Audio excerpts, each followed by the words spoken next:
Hello guys, I hope everyone is fine. So today we are going to learn the basics of JavaScript and everything you need to know in order to start your journey as a JavaScript developer. Okay, so let's start with this platform called Sandbox. On Sandbox से start करते हैं, ठीक है? And you just have to click this vanilla here. सो ये क्या है? ये एक ऑनलाइन तुम्हारा कंपाइलर है जावास्क्रिप्ट के लिए या रिएक्ट के लिए। इसको आप यूज़ कर सकते हो। जैसे कि आपका कोडिंग इंटरव्यू वगैरह अगर चल रहा है तो इस कंपाइलर को आप यूज़ कर सकते हो, ठीक है। तो सबसे पहले अगर आप जावास्क्रिप्ट का डेफिनेशन देखो, ठीक है, जावास्क्रिप्ट का डेफिनेशन देखो तो जावास्क्रिप्ट कैसी लैंग्वेज है? जावास्क्रिप्ट एक लूजली कपल्ड लैंग्वेज है, लूजली कपल्ड या लूजली टाइप्ड, लूजली कपल्ड या लूजली टाइप लैंग्वेज है। अब इसका मतलब क्या होता है एक्चुअल में, ठीक है, समझो इस बात को। जैसे कि जावास्क्रिप्ट में एक्चुअल में तीन तरह के डिक्लेरेशन टाइप्स यूज होते हैं जनरली, ठीक है। होते हैं लेट, वैर एंड कॉन्स्ट, ठीक है। नॉर्मली यही तीन यूज होते हैं। तो इसमें अगर आप देखो, चलो मानते हैं कि मैंने एक लेट ए करके मैंने डिक्लेयर किया, ठीक है। इसकी वैल्यू मैंने कर दी 4, ठीक है। अब मैं चाहूँ तो इस ए की वैल्यू को कहीं भी चेंज कर सकता हूँ, ए इक्वल टू 5। यहाँ पे कंसोल डॉट लॉग अगर मैं करता हूँ इस वैल्यू को, ए की वैल्यू को, तो आप देख सकते हो कंपाइलर पे, एक सेकंड कुछ प्रॉब्लम इधर, एक बार फिर से रन करते हैं तो 5 आती है, ठीक है। तो ऐसा इसलिए हो रहा है क्योंकि जावास्क्रिप्ट ऐसी ही लैंग्वेज है। जैसे कि आपने डिफाइन किया लेट ए इक्वल टू 4, इस ए की वैल्यू को आप कहीं भी चेंज कर सकते हो, ठीक है। सिमिलरली आप वेरिएबल के लिए, वैर के लिए देखोगे तो चलो वैर बी इक्वल टू करते हैं 3, ठीक है। अब आप बी की वैल्यू को भी कहीं भी चेंज कर सकते हो इस तरह से। कंसोल डॉट लॉग एक ऐसा मतलब एक तरह का फंक्शन है, जिस फंक्शन नहीं, जिस स्टेटमेंट है जिससे कि आप कंसोल के अंदर लॉग कर सकते हो, ठीक है, जो भी आपकी वैल्यूज है। तो देख सकते हो 5 and 5 अगेन, ठीक है। तो ये हो गया लूजली कपल्ड का मतलब कि आप वैल्यूज को कहीं भी चेंज कर सकते हो, आप डिक्लेयर किए हो, इससे फर्क नहीं पड़ता। लूजली टाइप इसी को कहते हैं, लूजली कपल्ड या लूजली टाइप। और इसके बाद जो आपका कंसेप्ट आता है जावास्क्रिप्ट में, वो कंसेप्ट आता है आपका सिंक्रोनसिटी का, ठीक है। जावास्क्रिप्ट एक ऐसी लैंग्वेज है, जावास्क्रिप्ट एक ऐसी लैंग्वेज है, ये जो सिंक्रोनस लैंग्वेज। अभी सिंक्रोनिसिटी का मतलब क्या होता है एक्चुअल में, ये जानो आप। सिंक्रोनिसिटी का मतलब ये होता है कि आप किसी कोड को one at a time execute कर रहे हो, मतलब वन कोड स्टेटमेंट को एट अ टाइम एक्सिक्यूट कर रहे हो। जैसे एग्जाम्पल के तौर पे console dot log first execution, ठीक है, console dot log second execution, ठीक है। जैसे आप देख सकते हो कि जावास्क्रिप्ट क्या करता है, जावास्क्रिप्ट का जो कंपाइलर है वो पहले चेक करेगा, अच्छा ये पहला कंसोल डॉट लॉग स्टेटमेंट है तो इसे मैं पहले एक्सिक्यूट करूंगा, फर्स्ट एक्सिक्यूशन। देन उसके बाद वो जाएगा सेकंड एक्सिक्यूशन के लिए, console dot log second execution. तो ये होता है एक्चुअल में, जो पहले आया उसको पहले मैंने उस ऑर्डर में एक्सिक्यूट कर दिया। तो इसको कहते हैं सिंक्रोनसिटी का कंसेप्ट, ठीक है। सिंक्रोनसिटी या सिंक्रोनस कंसेप्ट इसको कहते हैं।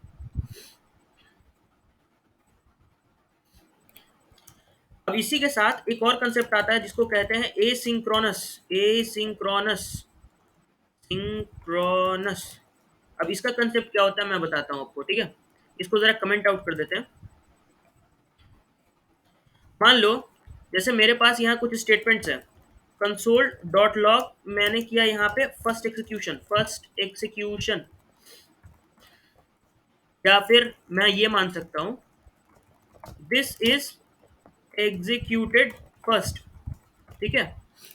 इसके बीच में मैं एक ऐसा फंक्शन डालता हूँ सेट टाइम आउट करके, ठीक है,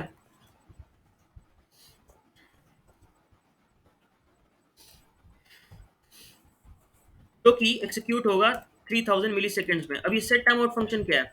तो सेट टाइम आउट फंक्शन एक ऐसा फंक्शन है जो कि पर्टिकुलर अमाउंट ऑफ टाइम के बाद जो है वो एग्जीक्यूट होता है, और इसका जो पैरामीटर मतलब यहाँ पर है 3000 मिली सेकेंड, यानी कि 3 सेकेंड्स के बाद हम चाहते हैं कि ये जो फंक्शन है सेट टाइम आउट वो एग्जीक्यूट हो जाए, ठीक है। तो this is console dot log, मतलब स्टेटमेंट में हमने लिखा है this is executed after 3 seconds, ठीक है। अब मैं दूसरा कंसोल डॉट लॉग स्टेटमेंट करता हूँ, ठीक है। कंसोल डॉट लॉग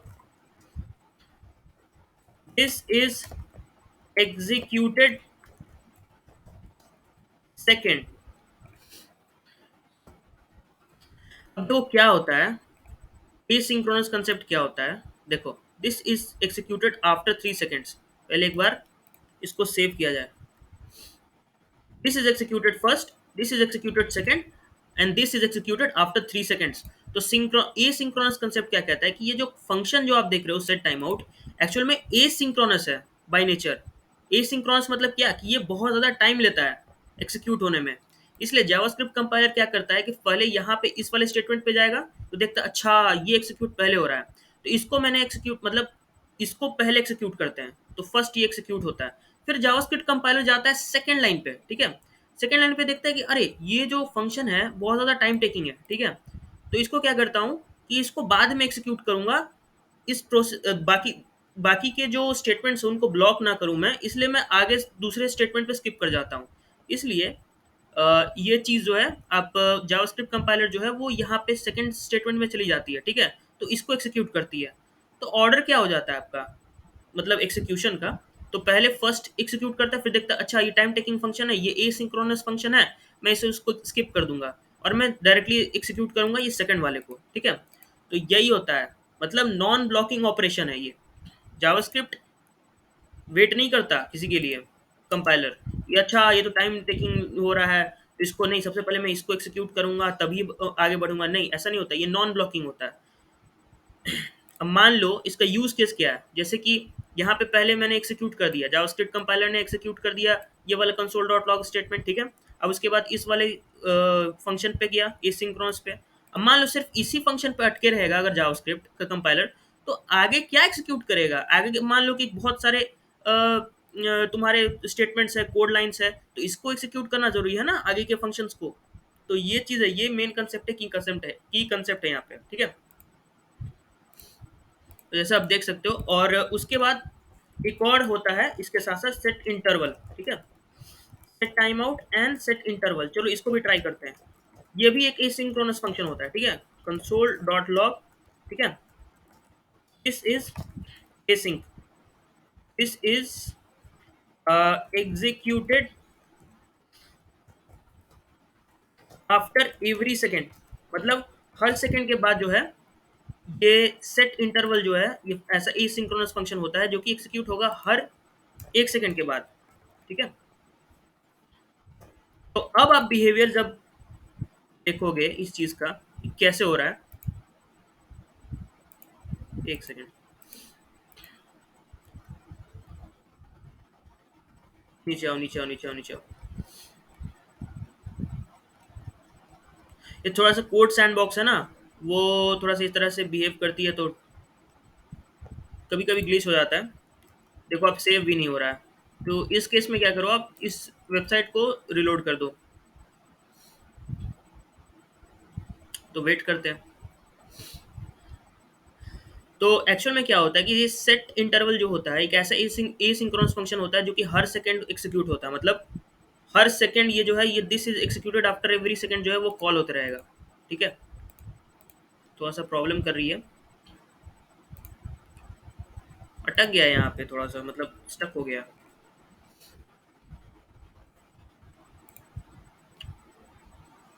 रुक जाओ, इसको फिर से खोलते हैं, ठीक है। अरे यार ये क्या हो गया, नो इंटरनेट एक्सेस।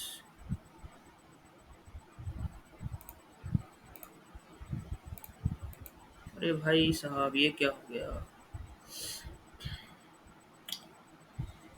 क्या से क्या हो जाता है भाई।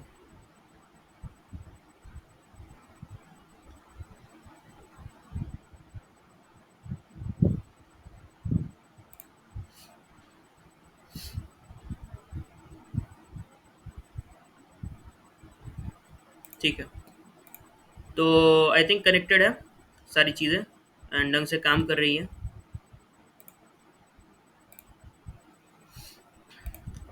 तो चलो कोड सैंडबॉक्स पे फिर से जाते हैं, ठीक है।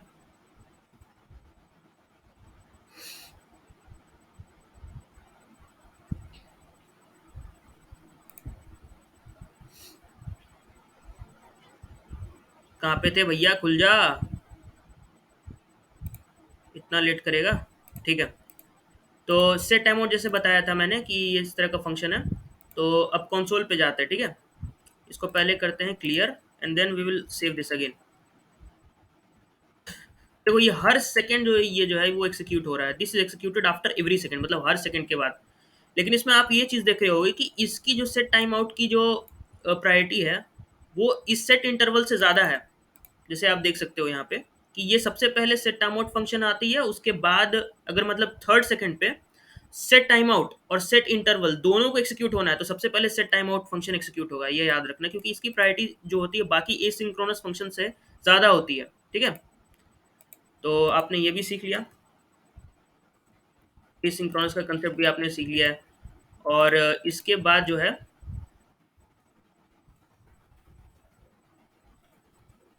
स्टार्ट करते हैं अपन तीसरा टॉपिक।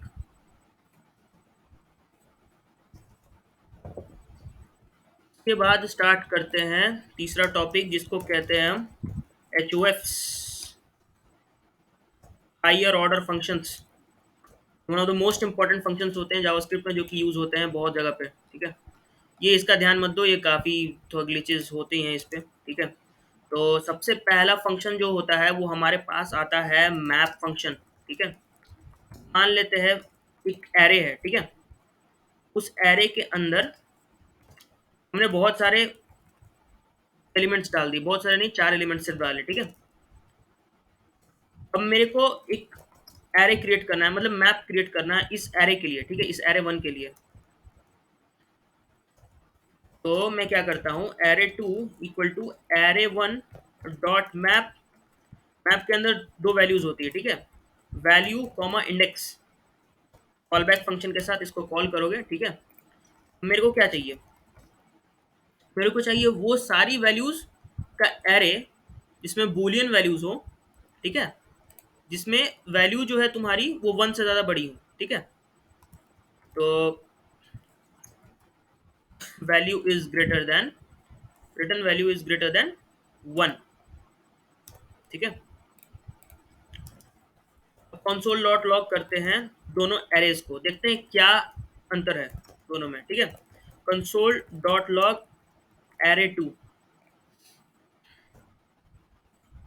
जैसे आप देख सकते हो कि एरेज जो मैप जो फंक्शन होता है, ठीक है, मैप जो फंक्शन होता है वो ओरिजिनल इनपुट एरे जो होता है उसमें कोई भी चेंज नहीं करता है, ठीक है। कोई भी ट्रांसफॉर्मेशन जो होती है वो इनपुट एरे के लिए नहीं होती कभी भी। जो भी ट्रांसफॉर्मेशन होती है वो जो है दूसरे एरे में आपको लेना पड़ता है, ठीक है।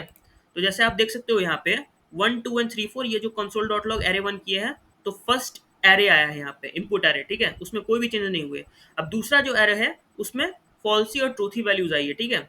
तो फॉल्स ट्रू ट्रू अपने हिसाब से है, जैसे कि one return value is greater than one, ठीक है। तो वन से जितनी भी बड़ी वैल्यूज हैं उनका पता लगाना है कि या तो वो ट्रू है, मतलब ट्रू है या फॉल्स है, ठीक है। तो फॉल्स है यहाँ पे, ट्रू है, ट्रू है, ट्रू है। तो इस तरह से ये जो है आपका मैप मेथड जो होता है वो इस हिसाब से कॉल होती है, ठीक है। मतलब कि इनपुट एरे में कभी भी ट्रांसफॉर्मेशन नहीं करती है, वो हमेशा इसका जो रिजल्ट होता है आपको दूसरे एरे में स्टोर करना पड़ेगा, ठीक है। ये चीज़ हो गई। अब सिमिलरली इसके साथ सेकेंड वाला जो होता है, सेकेंड वाली जो फंक्शन होती है उसको कहते हैं फिल्टर मेथड, ठीक है। वो बहुत जगह यूज होती है। 2 सेकेंड आप रुक जाओ।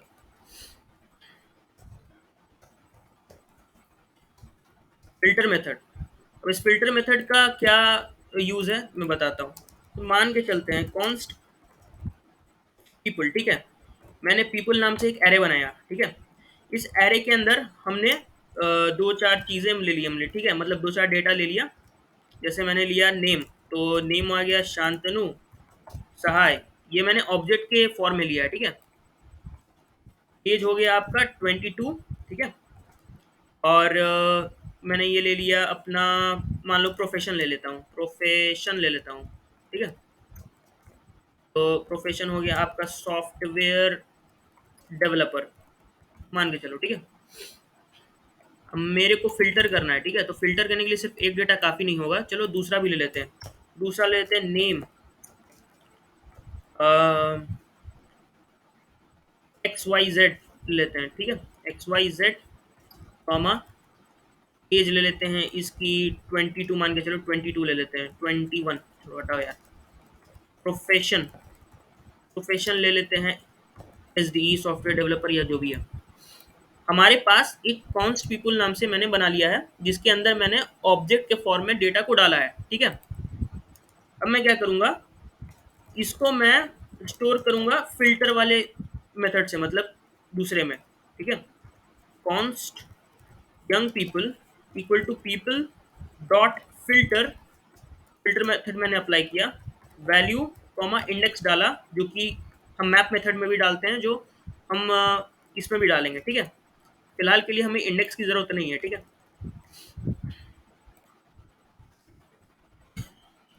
हमने डाल दिया। अब मेरे को क्या रिटर्न करना है, चलो रिटर्न करते हैं क्या, पीपल के अंदर ट्रैवर्स किए, ठीक है। पीपल के अंदर ट्रैवर्स किए और पीपल के अंदर से हमने निकाल लिया नेम, ठीक है। ये ऑब्जेक्ट के फॉर्म में आपको रिटर्न होगा, ठीक है। अब मैंने कंसोल डॉट लॉग किया क्या, यंग पीपल, यंग पीपल, ठीक है।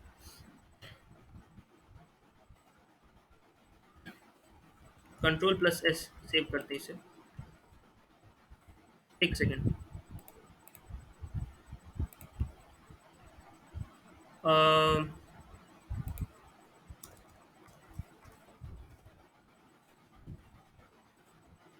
मिस्टेक्स आ रही है।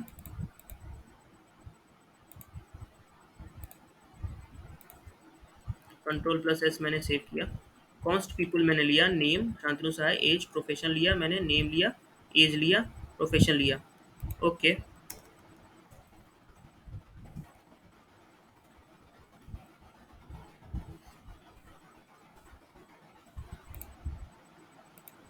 एक तो सबसे ज़्यादा दिक्कत ये कर रहा है थोड़ा सा, एक सेकेंड गाइस, कुछ दिक्कत आ रही है यहाँ पे, ठीक है। कोई दिक्कत नहीं है, people dot filter, people return people dot value, people dot name कर सकते हैं हम, ठीक है। पीपल डॉट नेम किया, हमने देखा कि दो ऑब्जेक्ट्स है, ठीक है। तो ऑब्जेक्ट्स में पहला आया नेम, एज, प्रोफेशन, ठीक है। दूसरा ऑब्जेक्ट भी आ गया, ठीक है, एक्स वाई जेड 20। तो इस तरह से फिल्टर मेथड जो है हम यूज़ कर सकते हैं, ठीक है। पीपल डॉट नेम, अब पीपल डॉट एज के हिसाब से भी मैं डाल सकता हूँ, तो वो फिल्टर करके आपको आ जाएगा दोनों ऑब्जेक्ट्स के फॉर्म में, ठीक है। तो एज, तो ऐसे होता है, ठीक है, फिल्टर मेथड का यूज़। और इसके बाद होता है रिड्यूस मेथड, ठीक है। रिड्यूस मेथड आप खुद करके एक बार देख करके आना, ठीक है। नहीं तो थोड़ी देर बाद में समझाता हूँ इसको, ठीक है। ट्राई, मैं सोच रहा हूँ कि आप लोग खुद से एक बार ट्राई करो रिड्यूस मेथड जो है, ठीक है, क्योंकि थोड़ा सा दिक्कत है, दिक्कत नहीं है, मतलब टाइम का थोड़ा सा कमी है, रात में बना रहा हूँ वीडियो, थोड़ा सा जल्दी काम भी करना है, ठीक है।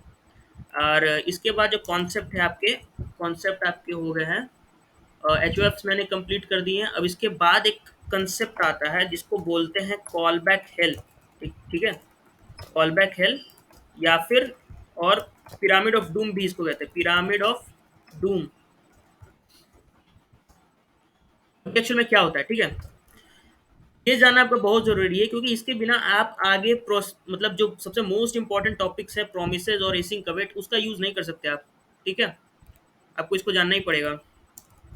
मान लेते हैं मैंने सेट टाइम आउट फंक्शन जो है वो कॉल किया, ठीक है, एक बार में, मान लेते हैं एग्जाम्पल के तौर पे, ठीक है। मैंने सेट टाइम आउट फंक्शन को लगभग 1000 मिली सेकेंड, यानी 1 सेकंड के बाद मैं कॉल करूंगा, ठीक है। और यहाँ पे कंसोल डॉट लॉग मैंने स्टेटमेंट डाला, भाई साहब, दिस इज, सॉरी, मैं करता हूँ कॉल पर्सन वन। ओके, इसके अंदर मैंने एक और डाल दिया, ठीक है, एक और सेट टाइम आउट फंक्शन डालूंगा मैं, सेट टाइम आउट फंक्शन एक और डालूंगा,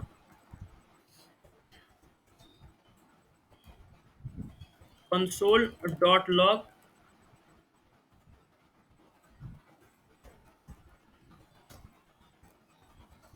कॉल पर्सन टू, ठीक है।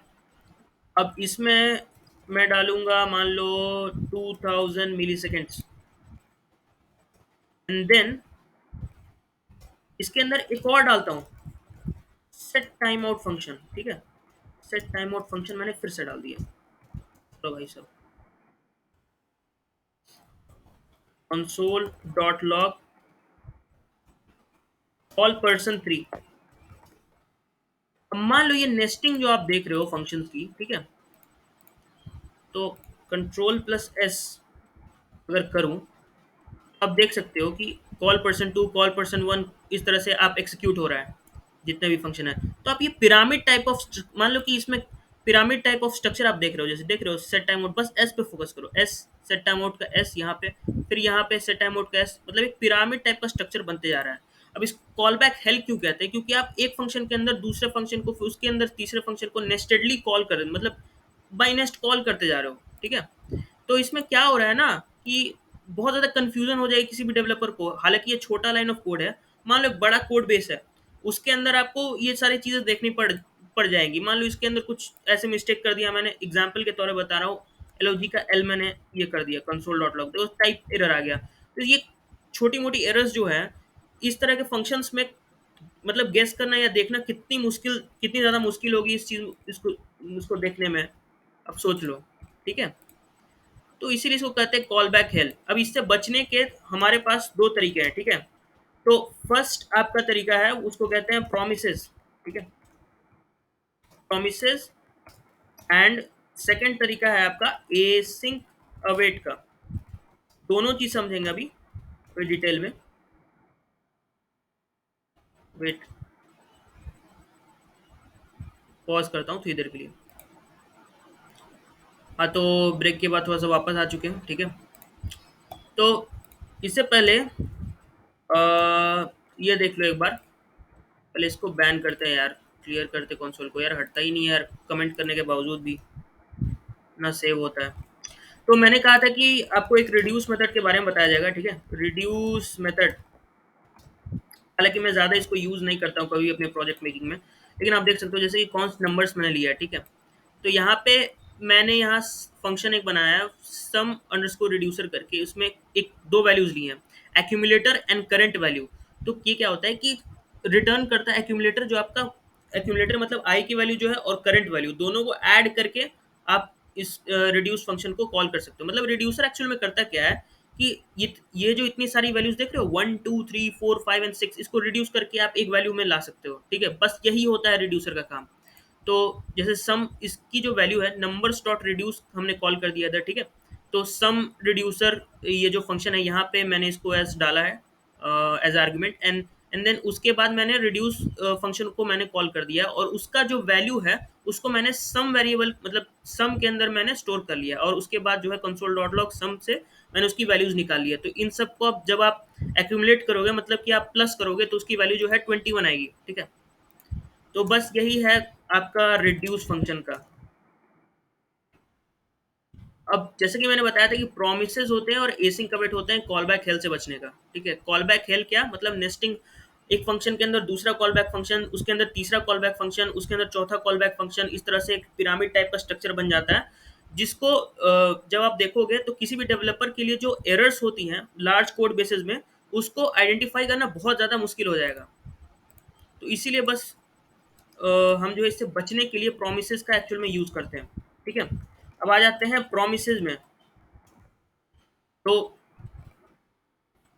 प्रोमिसेस में क्या होता है कि प्रोमिसेस के दो स्टेट होते हैं, resolve state and reject state. तो इसको ढंग से समझेंगे, तो let promise one equal to, मैं बना रहा हूँ प्रॉमिस एक, ठीक है।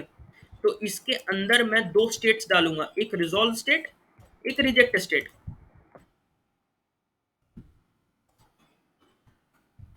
अब चलो मारते हैं रिजॉल्व स्टेट को, ठीक है। भाई देखो भाई ये क्या हो रहा है यार मतलब क्या बोलूं मैं, इस सारी चीजों को मैं कमेंट आउट कर देता हूँ, बेटर होगा।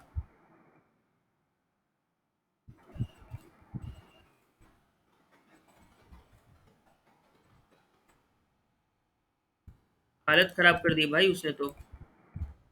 कॉल बैक खेल, अचानक से कॉल होने लगा भाई, मतलब क्या ही है।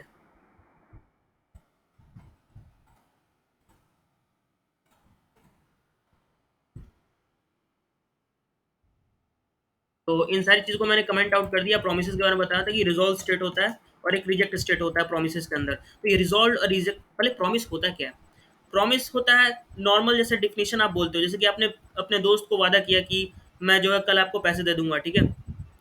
लेकिन आपके पास दो सिचुएशन है उसके बाद, ठीक है। या तो आप उसको पैसे दोगे, यानी आप प्रॉमिस को फुलफिल करोगे, या फिर आप उसको नहीं दे पाओगे, तो वो रिजेक्ट स्टेट में चला गया। मतलब कि आपने उसको रिजेक्ट कर दिया, नहीं मैं नहीं दूंगा, जो करना है उसको कर ले तो ये चीज़ है। तो रिजॉल्व स्टेट होता है एंड रिजेक्ट स्टेट होता है, ठीक है। तो रिजॉल्व में रिजॉल्व सक्सेसफुली मानते हैं, रिजॉल्व सक्सेसफुली, प्रॉमिस जो है वो तुम्हारा रिजॉल्व हो गया, रिजॉल्व स्टेट में चला गया, मतलब ये रिजॉल्व हो गया कंप्लीटली, उसको कोई अब लेना देना नहीं है, ठीक है। हमेशा एक चीज याद रखो, एक कॉमन ऑब्जर्वेशन है, let P R two equal to new promise, ठीक है। प्रॉमिस मारता हूँ, ठीक है, रिजॉल्व स्टेट में, रिजेक्ट स्टेट में, मतलब दो स्टेट होते हैं इसके, ठीक है। इसमें क्या करूंगा, दूसरे वाले प्रॉमिस में मैं मार दूंगा रिजेक्ट स्टेट की, रिजेक्टेड।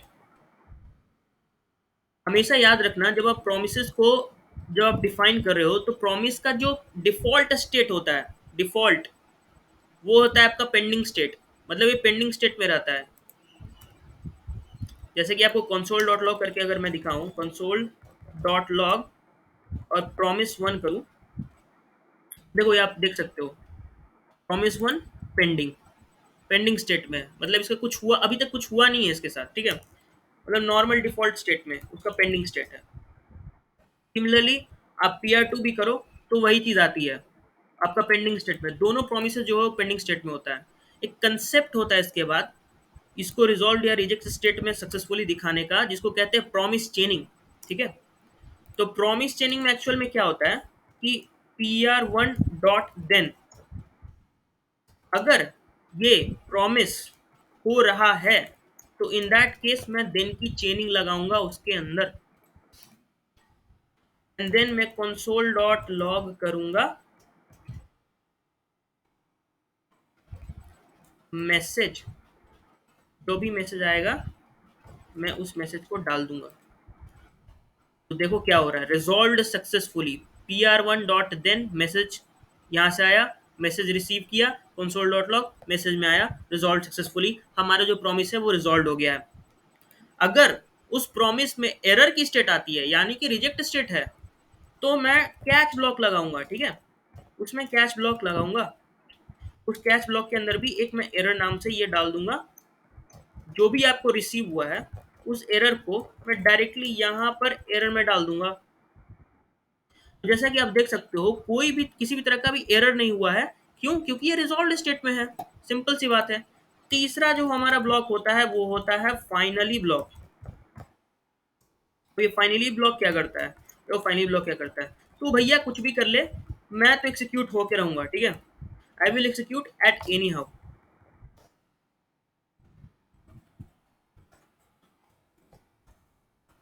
Any how. ये आप देख सकते हो कि इसको फर्क नहीं पड़ता कि आपका प्रॉमिस जो है वो रिजॉल्व स्टेट में है, रिजेक्ट स्टेट में है, ये जो है फाइनली ब्लॉक, वो आपको कोई भी हालत में एग्जीक्यूट होना ही होना है, ठीक है। तो इस स्टेट में आ गया। सिमिलरली अगर आप पी आर वन को पी आर टू कर दो, एंड तब आप चेक करो उस चीज़ को, अब देख सकते हो रिजेक्टेड, रिजेक्टेड स्टेट में चला गया, ठीक है। क्योंकि यहाँ से मैसेज उसने लिया ही नहीं, उसने कैच कर लिया एरर को, ठीक है, खत्म कहानी। नहीं मतलब रिजेक्टेड स्टेटेड, तो यहाँ पे कंसोल डॉट लॉग मैसेज से रिजेक्टेड ले लिया, और अगर किसी तरह की एरर आती है इस चीज़ में, तो वो एरर हैंडलिंग के लिए भी हमने कैच ब्लॉक यहाँ पे बना दिया, उसके अंदर मैसेज डाल दिया कंसोल डॉट लॉग एरर का। तो ये आपका बेसिकली होता है प्रोमिसेस का कंसेप्ट। अब प्रोमिसेस में भी तीन तरह के आते हैं, आपको उसके बारे में पढ़ लेना चाहिए। Promise dot all, promise dot settle, race condition, इस तरह की आती हैं चीज़ें। तो उसके लिए मैं आपको रिसोर्सेज दे दूंगा, ठीक है। ऑल सेटल्ड, इस तरह की 3-4 कंडीशंस आती है प्रोमिसेस की। तो वो मेरे नोट्स में लिखे हुए हैं जावास्क्रिप्ट में, जो आपको मैं अभी तुरंत दिखा दूंगा, ठीक है, थोड़ा देर बाद, थोड़ी देर के बाद, ठीक है। तो अब क्या करना है, ठीक है, अब यहाँ सारा प्रोमिसेस का फंडा हो गया खत्म। अब हमें क्या करना है, अब हमें करना क्या है कि हमें सीखना है कंसेप्ट फेच एपीआईज का। फेच एपीआईज का कंसेप्ट सीखना है। अब फेच एपीआईज का कंसेप्ट एक्चुअल में क्या कहता है कि किसी भी थर्ड पार्टी एपीआई से, अब एपीआई क्या होता है, एप्लीकेशन प्रोग्रामिंग इंटरफेस, जो कि किसी एक तरह का लिंक होता है, ठीक है। उस लिंक से आप डेटा एक्सेस कर सकते हो। इन सिंपल वर्ड से बताता हूं मैं।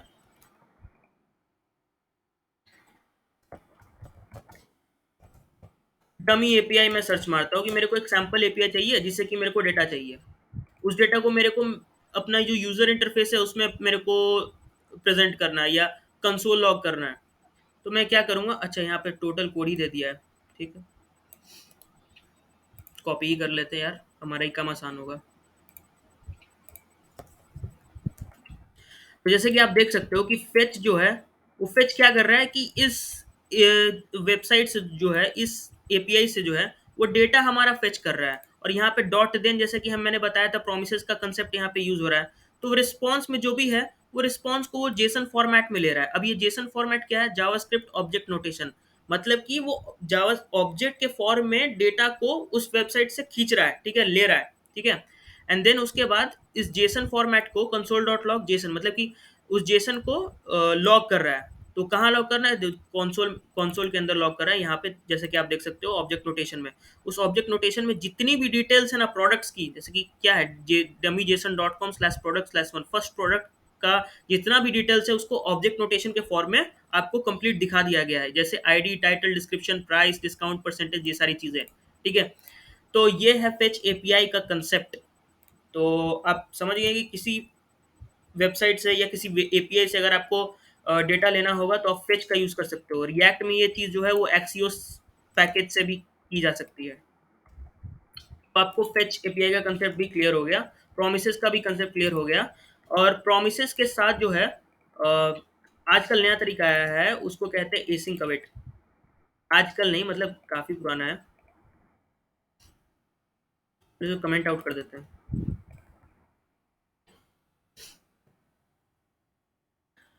एसिंक अवेट का, एसिंक अवेट, इसमें क्या होता है जैसे बताता हूँ। जैसे कि मैंने एक फंक्शन बनाया, ठीक है, मैं फंक्शन बनाता हूँ एसिंक फंक्शन एग्जीक्यूशन, एग्जीक्यूशन, ठीक है। इस फंक्शन के अंदर मैंने क्या किया है, मैं डाल दूंगा सीधा try and catch block.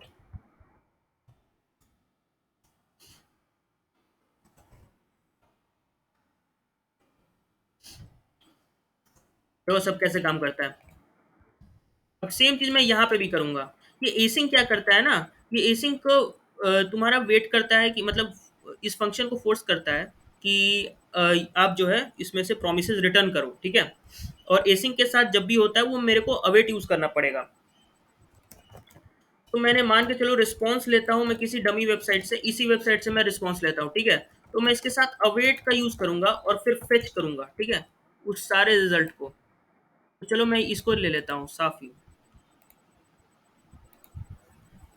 Control plus we.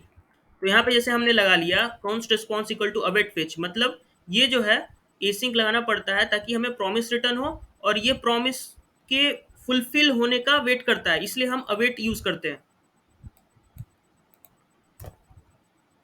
ठीक है। तो कॉन्स्ट रिस्पॉन्स में हमने ये चीजें ले ली हैं। अब मैं करता हूं console dot log response,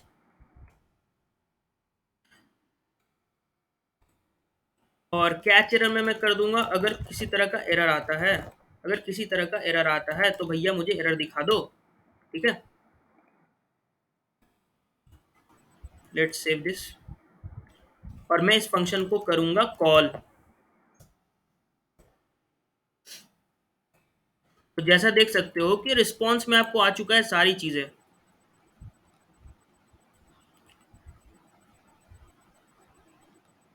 response में आपको आ चुकी हैं जितनी भी चीज़ें हैं, स्टेटस टेक्स्ट हो गया, हेडर्स हो गया, बॉडी यूज़, मतलब ये सारी चीज़ें जो हैं, आप एक बार इसको देख लेना, आप समझ जाओगे।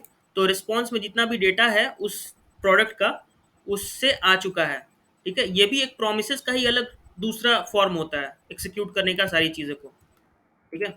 तो जैसा कि आप देख सकते हो एसिंक अवेट, अगर आपको थोड़ा-सा और डाउट है तो इसका जो है डेफिनिशन मैं आपको दिखा देता हूँ कैसे यूज़ होता है। 1 सेकंड, डेफिनिशन दिखा देता हूँ एक बार, ताकि आपको और चीज़ें अच्छे से क्लियर हो जाएँ। Async await, async and await make promises easier to write. Okay, async makes a function return a promise.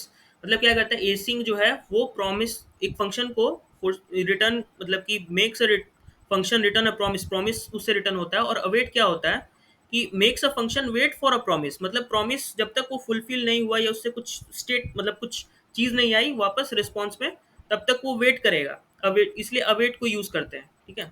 जैसा आप एक बार ढंग से पढ़ लो, समझ में आ जाएगी। इस वेबसाइट से भी आप पढ़ सकते हो, इस अच्छे से बताया गया है इसमें भी। तो जैसा कि इतना सारा जो कॉन्सेप्ट है, ये सारा जो है आप आपको पढ़ा दिया गया, मतलब कि इसको ढंग से समझा दिया गया है। ये सारी मतलब इसी सारी चीज़ के अराउंड मेन जावास्क्रिप्ट जो है रिवॉल्व करती है, ठीक है? अब क्या करो, आप रिसोर्सेज के बारे में, अब चलो मूव ऑन करते हैं टू रिसोर्सेज। कहाँ से आप जावास्क्रिप्ट कर सकते हो ढंग से? तो मेरे पास, अगर मेरी गिटहब रिपो को आप चेक करो,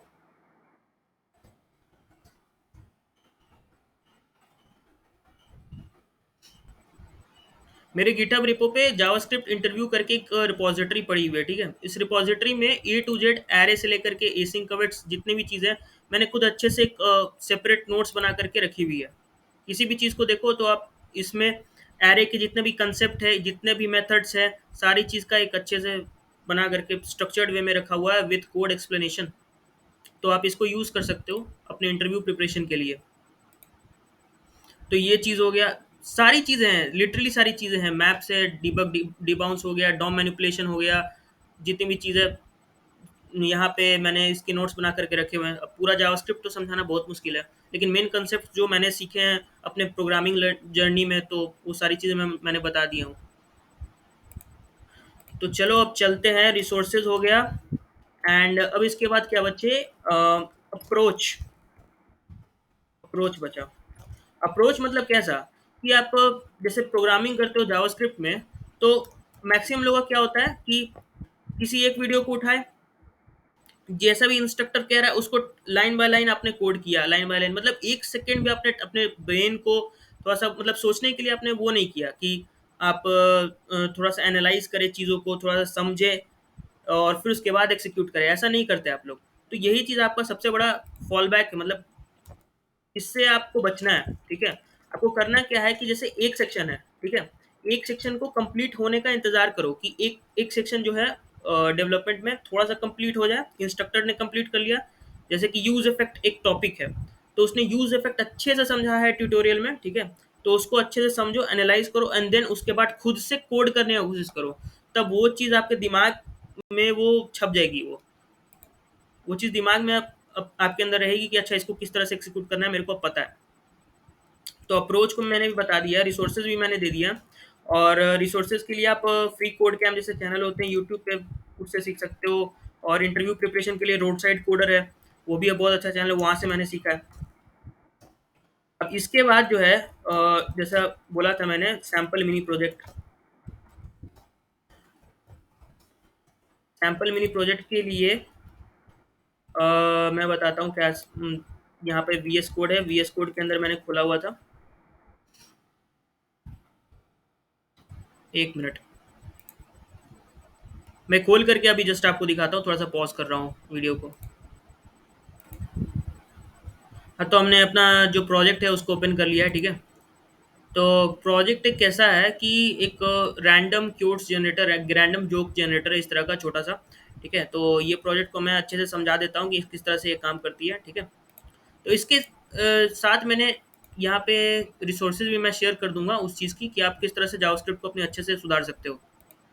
तो जैसा कि आप देख सकते हो कि इंडेक्स डॉट एच ये जो आपकी फाइल दिख रही है, क्या किया है मैंने कि मैंने जो छोटा सा जो प्रोजेक्ट बनाया है उसमें यूआई है, यूजर इंटरफेस है। यूजर इंटरफेस के अंदर मैंने डिव, जैसे कि आप क्या करते हो यूआई कंपोनेंट को डिजाइन करने के लिए आप उसको डिव बाय डिव तोड़ते जाते हो, तो तोड़ते जाते हो और उसको separately style dot C S S file के अंदर आप डिजाइन करते जाते हो। तो ये सब तो जानने की जरूरत नहीं है आपको, मेन मतलब है लॉजिक से, ठीक है। तो मैंने क्या किया है, const joke container equal to document dot get element by ID joke.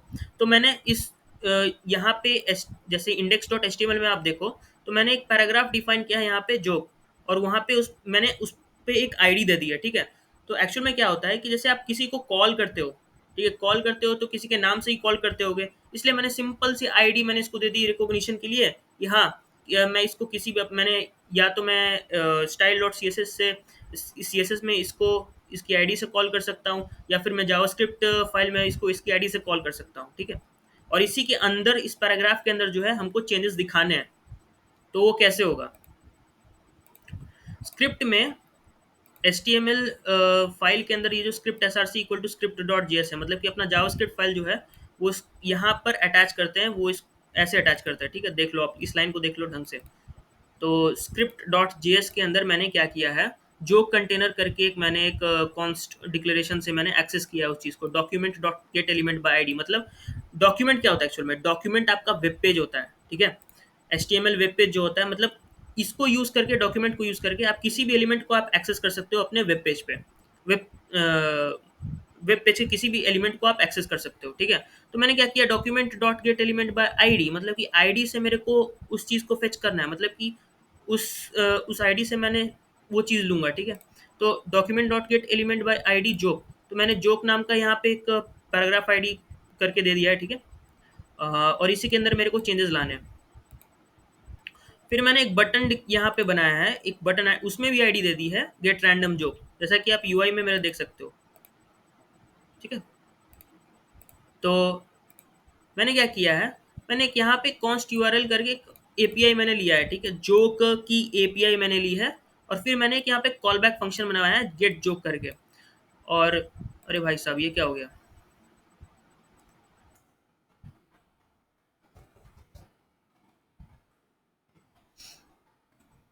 एक काम करो डोंट सेव करो भाई नहीं तो दिक्कत हो जाएगा।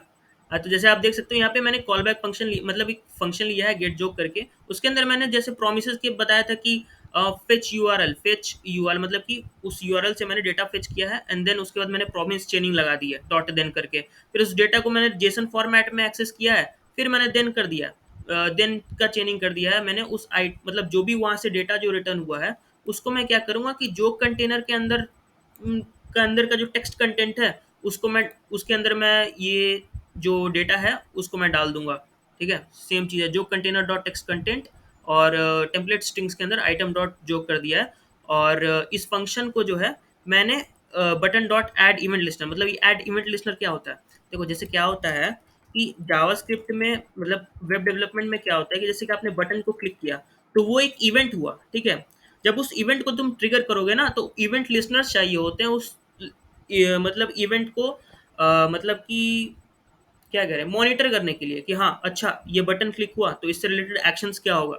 तो ये चीज़ है, तो button dot add event listener, इस ऐड इवेंट लिसनर को लगाओगे तभी वो समझ पाएगा अच्छा ये क्लिक टाइप का इवेंट जो है वो ट्रिगर हुआ है, तो इसके हिसाब से मैं इस फंक्शन को कॉल करूंगा, इस फंक्शन को कॉल करूंगा जब मैं, तो ये फंक्शन जो है इन्वोक हो जाएगा तुम्हारा, इन्वोक मैंने नीचे कर दिया है। और गेट जो को यहाँ पे मैंने डाल दिया एज पैरामीटर इसको, और देन उसके बाद ये फेच यूआरएल पे जाता है, फिर डेटा जितने भी आता है और डेटा जो है प्रॉमिस चेनिंग के थ्रू मैंने कर दिया है। और जो कंटेनर जो होता है, जो कंटेनर मतलब क्या, ये जो देख रहे हो तुम, इसको जो एक्सेस किया है यहाँ पे देख रहे हो P I D equal to जो, इसके अंदर का इनर टेक्स्ट, इसलिए मैंने कमेंट भी डाल दिया यहाँ पे, इनर टेक्स्ट जो मतलब ये अंदर का जो टेक्स्ट है उसको चेंज कर देगा, अभी तो खाली है लेकिन जो डेटा आएगा वहां से उस डेटा को इसके अंदर डाल दिया जाएगा, ठीक है। तो ये चीज़ है सारी, सारा गेम यही है।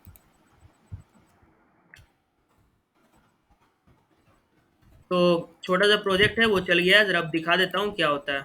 तो मैंने यहाँ पे गेट रैंडम जो किया है, ठीक है। तो कभी कभी क्या होता है कि अनडिफाइंड भी रिटर्न करता है उस चीज़ को, अगर उसको डेटा कुछ ढंग का नहीं मिला तो। देखो अब मैंने इस पे गेट रैंडम जॉब पे मैंने क्लिक किया, ठीक है।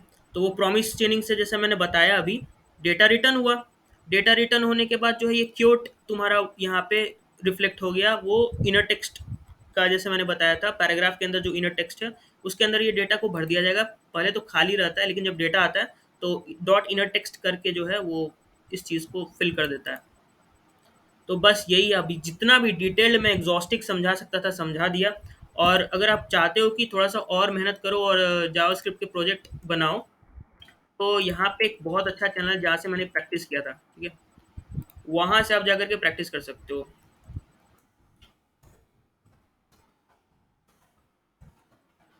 फेच एपीआई कोडिंग आर्टिस्ट, बस ये सर्च मारो।